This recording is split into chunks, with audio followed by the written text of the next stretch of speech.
Assalomu alaykum hammaga. To'g'risi aytsam, birinchi marta bo'lib turibdi menda bunday holat. Bismillahdan boshladim. Eshikni kichkina bolamiz.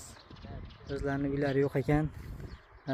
Mahalla tarafidan yer berdilar. Xudo xolasa o'zlari ham qo'ldan kelgancha pinamitni boshlaganlar. Biri doshak kelgan, biri sement bergan, biri ko'tarib bergan.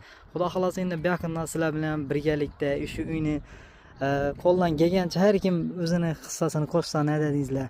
Masalan, birovda karuch bo'lsa karuchi, birovda shipri bo'lsa, taxtasi bo'lsa, eshigi, oynasi, xullas birovda produkt taraflama yordam beraman desa, ustalarning produktlarini yordam etsa, birov pul taraflama yordam etsa, kim nov yordam etsa, xudo xolasa ish joyini sizlar bilan birgalikda bitirsak ne dedingizlar. O'zim ham to'g'risini aytsam, hayajondaman. Ish bo'ladi ekan, xudo xolasa o'rtada qolib ketmaymiz ekan deb turibman.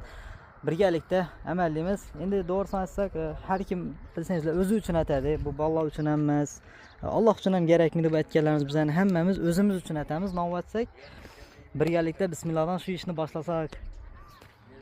Masalan, bular yordamga muhtoj. Sizlar obunachilarimiz hammangizga ishonaman, zo'rsizlar. Xudo xolasa birgalikda amallaymiz.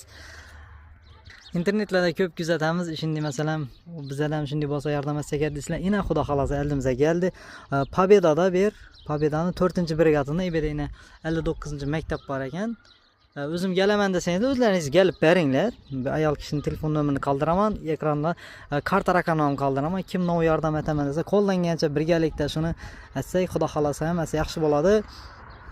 Yo'q, uzoq ekanman, ishim bilan kela olmayman desangizlar, men o'zim ishda bo'laman. Daftar iminni tutib, yozib, odingizni xudo xolasa qo'lina yetkazib, sizga video atib ham ko'rsatib beramiz. Farruxbek, xudo xolasa seni uyingga chiroyli atamiz hammamiz. Yaxshimi? Voy, aql bola, molodis.